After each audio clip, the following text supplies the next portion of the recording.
So today I have with me Frank, and he's going to tell you about something that happened when he was fishing.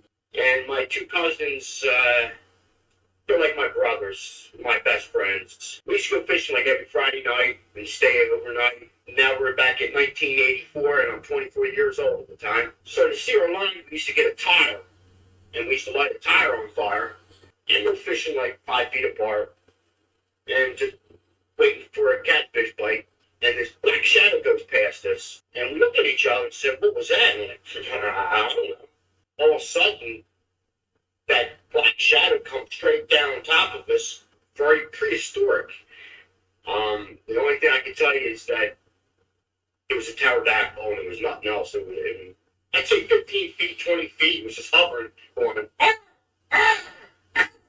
Yeah. and we started screaming like that. And my one cousin, me and my other cousin, we were like looking at it, and it come down on top of us. So we had our fishing rods, 70-foot fishing rods, and we started whacking at it. And it would come down and try to pick us up with its talons. Yeah, what it would do, it would come up to like 15, 20 foot, just out of the reach of our ugly stick, and just hover there flat. And then it would come down, and when it came down, it would open its claws up and try to like come and pick us up. And when it came down at us, we would hit it, and we would hit it like the lower body and at its feet. That's the closest I could hit him at. Same with my cousin. We never got to hit him in his face. Yeah. But it would come down, and you could actually see its claws open it up and trying to grab us. And at the same time, it was flapping, going, ah, ah. And I'll never forget my cousin going, yeah, like that. And we kept whacking at it.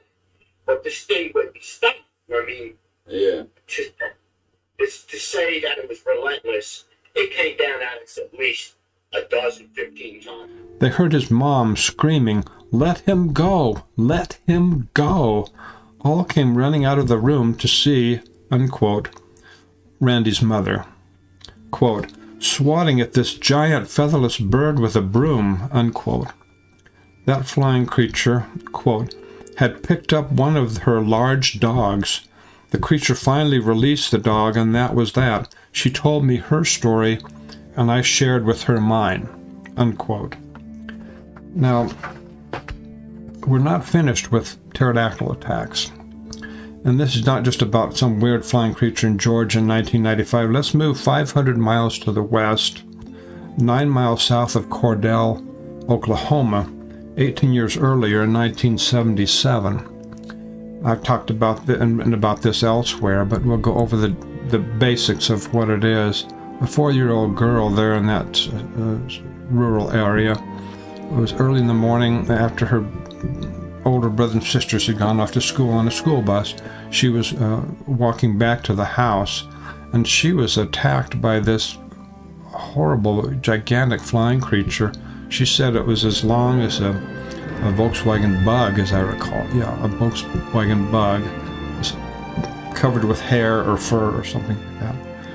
And it had teeth in its beak, and she knew that was not normal. She was just 4 years old, and she knew that was not right. That was not a normal bird with teeth in the mouth. And it was diving down to grab her, and she fell down or jumped down, or she said ducked down, I think was the word she used, toward the ground, and it just missed her and flew off. And she was looking at the whole time, looking up at it as it missed her. And she ran into the house. This needs to be told again and again. This one was in 1977 in western Oklahoma. This is a serious situation. I'm afraid this is not the end of it. There's other things that will happen, I'm afraid, probably in more recent years and decades.